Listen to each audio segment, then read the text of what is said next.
If the first thing you do is check Pinterest before starting a drawing, I need you to please watch this video. Because I used to be so obsessed with scrolling on Pinterest looking for the perfect reference picture for my drawings. And when I couldn't find one, what would I do? Of course, I would keep looking. This search could go on for hours. I'd sit there with my sketchbook open, angry at the fact that I wasted basically 2 hours searching for a reference, using Pinterest as my newfound source of procrastination. The disappointment would then lead to me just simply calling it a day and just giving up. I'd give up on drawing that day and just say, okay, you know what? Tomorrow I'll have better luck. And guess what? Tomorrow's drawing never came because I got stuck in this loop looking for the perfect reference. Isn't it sad that me looking for a Pinterest reference completely ruined my art process? But it's not just about Pinterest though. It's about the distractions that we have on our phones available to us all the time. The main reason I think old masters were masters was because they didn't have these distractions. They didn't have somebody texting them like, oh, what are you doing?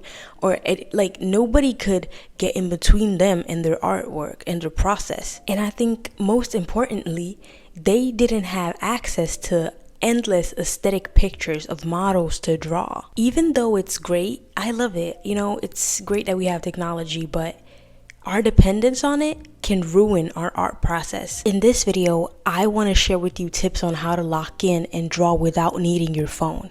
We're going to talk about things such as how to break free from the perfect reference trap, why constantly searching for inspiration is actually killing your creativity, practical ways to train yourself to draw without relying on your phone. Trust me, if you can learn how to break free from this, your art will improve so much faster. So let's talk about it. To be honest, I'm also addicted to my phone. Y'all should have seen me paint this still life right here. I kept going back and forth with it because my interest level was like high at first and then it got low and then it was high again. It was just up and down. So from time to time, I would just pick out my phone and be like, oh, I'm not feeling the still life right now. I don't want to paint it, you know?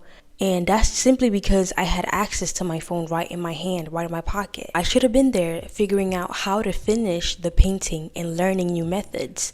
But that slight boredom ruined it for me. We want to get out of this awful cycle, right? So yes, I know it's hard for us to put our phones down and just paint sometimes. It's an addiction. It's like when people stop drinking coffee, their whole body reacts. And the same way people get headaches is the same way you start panicking when you notice that you don't have your phone. So let's start with the biggest issue. Why are we so obsessed with the perfect reference? I feel like it comes down to one thing, and that's fear. I feel like many things with the art process, such as lack of motivation, procrastination, and hesitation, they all come down to fear, because those are just the tip of the iceberg. But at the bottom, we have fear, and that's the biggest issue. We don't want to mess up.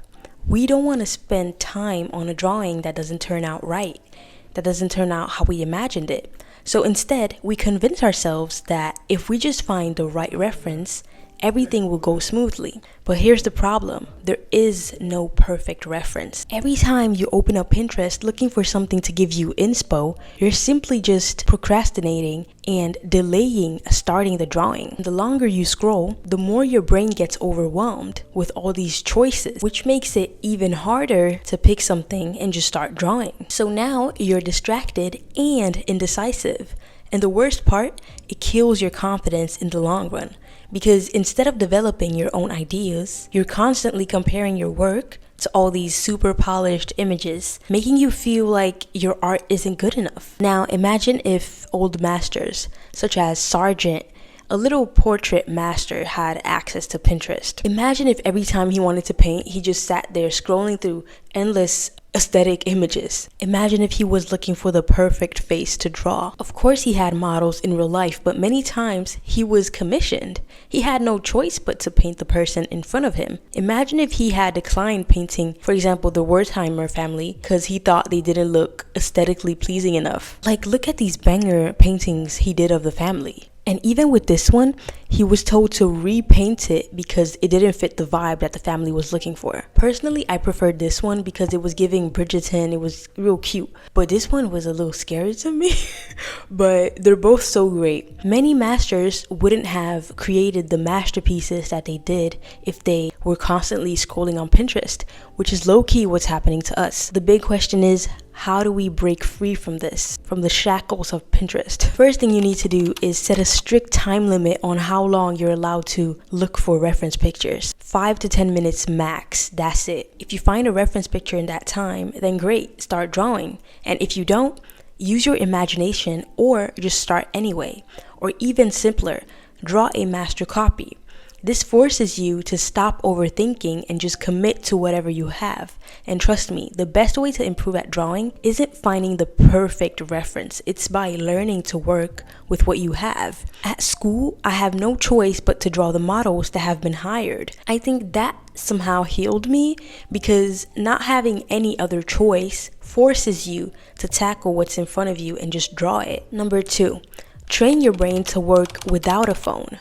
And with this, I mean drawing from life. Here are a few practices that you can use. Draw what's in front of you. Draw a self-portrait. Anything. Draw the YouTubers that you watch while watching them. Then it's almost like drawing someone from life because they're most likely just sitting there, not moving a lot, but talking. Use your memory. Pick an object, stare at it for 30 seconds, and then memorize it and draw it from your memory. Give yourself the permission to make messy, random drawings that are unfinished.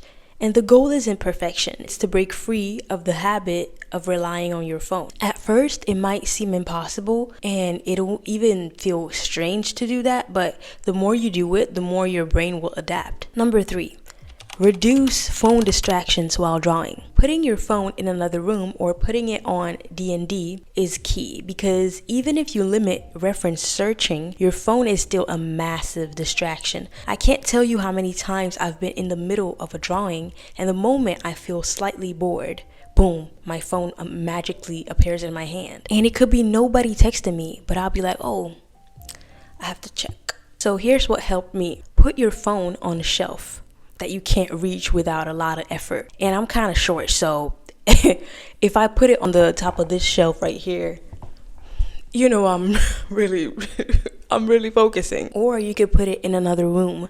But when I can't reach something or if I have to go out of my way to get something, I'm more likely to just not do it. Okay, so why it's good to put your phone on D&D while drawing is because it removes any texts that could distract you or any calls, and that way you could reduce scrolling a lot. If you can control your phone habits, you'll gain so much more mental clarity while drawing, and that will completely transform your art process. And I still need to work on this myself. I'm not perfect, but I know that these things could really help us. I know breaking the phone addiction habit isn't easy, but the more you try and the more you push yourself through that discomfort, the better you'll get at concentrating and letting go of your phone. So let's make a little deal. Yeah, let's make a deal. I have an artwork that I have to finish. Maybe you do too. So let's make the deal of we won't be addicted to our phones. Next time you feel the urge to start scrolling, try opening up your sketchbook instead. Pick up your pencil and create something. Anything. And if you're up for the challenge, comment below. I'm breaking the Pinterest trap. Oh yeah, and subscribe so we can hold each other accountable. Okay, so another tip that I have is to create your own reference library.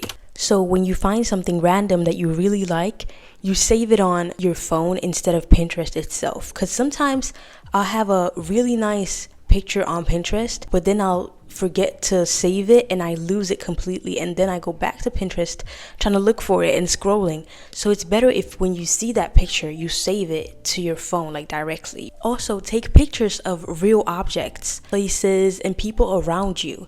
Screenshot references that you really like and save them in an organized folder. This way, when you need a reference, you're just pulling from your own collection instead of getting lost in endless scrolling. Because sometimes when I'm on Pinterest, I'll start looking for something such as a master copy, but once I get there and I see nail art and I see fashion, I'm like, oh, I gotta save that. And then I get completely lost into the scrolling part. This is how I ended up with 9,000 fashion saves on my Pinterest. Like, Ciao. Another thing that you can do is start drawing before looking for a reference. So even if it's a rough sketch, it trains your brain to visualize instead of relying on outside images. After 5 to 10 minutes, if you still need a reference, then look one up only to fix specific mistakes. This will help you become more independent and creative in your drawing process. Another tip that I have is to work with imperfect or bad reference pictures. One big reason we scroll endlessly is because we want the perfect angle, lighting, or pose, but in reality, professional artists often work with less than ideal references. Some even paint from life, like me, where the pose changes every session. So instead of searching for perfection, combine multiple images to create your own composition. So you can use small thumbnails and quick sketches to test out different ideas instead of relying on one picture. If a reference isn't 100% what you need, adjust it instead of starting a new search. This makes you more adaptable and creative, just like the old masters. It also trains that side of you that wants perfection to just adapt to whatever is given to you. I also want to inform you of the danger of the reference picture. This is something that we learned in art school that I had no idea about until I started here. Like, one example that really shook me to the core was that there was this man who painted Obama, and that picture, or like that painting, went viral, and the photographer who took the picture that the man used as a reference wanted like a part of what that guy had made. And the guy, I don't know what the guy said, if he said that he hadn't used the reference picture, but it was obvious that he did. So there was this whole battle about that, and you don't want that. So I was thinking, if you draw just for fun and you're not gonna post it, you're not gonna share it, yeah, then that's fine. But once you take the step to post it and it has the possibility of going viral, you need to be very careful, and you need to like communicate maybe with the photographer, because you never know what could happen and you could end up getting sued for using a picture. So really try to make art with your own reference pictures instead of relying on others. Okay, another tip that I have is practice drawing from life every day. If you really want to break free from Pinterest, nothing beats drawing from life. Set up still lives with everyday objects. Go outside and sketch people, buildings, trees, etc. Use a mirror to practice self-portraits. Drawing from life makes you see better. Your observation skills get so strong. This is something that no Pinterest image could ever help you do. When you draw from life, you learn to truly see better, and that is a valuable skill to have as an artist. Train your brain to enjoy the drawing process. One reason we procrastinate with Pinterest is because we get bored or frustrated with our own art. To fix this, focus on falling in love with the process instead of stressing about the final result. Experimenting with different styles, tools, and techniques to keep things fresh. You always want to try something new as an artist. You can also set up fun challenges such as draw 5 quick sketches in 10 minutes to make drawing more exciting. The goal is to make drawing more fun than scrolling, so that you naturally choose your sketchbook over your phone. Imagine making drawing so fun that it replaces your phone. Like, you don't even want to check your phone because drawing is so much more interesting to you. This one is something that has really helped me on my art journey, and I really enjoy it more than looking for stuff, because then I can invent things in my own head. So the tip is use mind maps or word lists instead of images. Sometimes I write about my artworks before even starting them. I write this either it could be like a poem or something that is connected to the artwork that makes the viewer understand it better. I could write about what's going on and what's going to be the background story of it and how it's going to be drawn. So instead of scrolling on Pinterest for ideas, try brainstorming with words first. So for example, let's say you want to draw a fantasy character. Instead of looking for images, write down descriptive words. Mysterious, wears an African mask, along with huge bracelets. Use these words to imagine and sketch the character first. Then check references if needed. This method strengthens your creativity and prevents you from relying too much on external images. Last but not least, Make art feel like a game and not work. One reason we struggle with Pinterest and we just want to scroll is because we have this pressure that we want to make something good. To find the joy in drawing again, make it into a game. Doodle freely without worrying about mistakes. Experiment with random styles, new brushes, or unusual colors. Draw something silly or random just for fun. Try bad art or art that you consider bad in sessions, where the goal is to make the worst drawing possible. The more relaxed and playful you are in your approach, the less you'll feel the need to prepare by endlessly scrolling. So remember, your best ideas don't come from Pinterest, they come from you. Next time you feel stuck, put the phone away and grab your sketchbook. You don't need the perfect reference to make great art, you just need to start. The old masters didn't wait for the perfect image, they didn't scroll on Pinterest, they just started. And that's what you need to do too. Stop searching and stop hesitating and just start, because you're not going to improve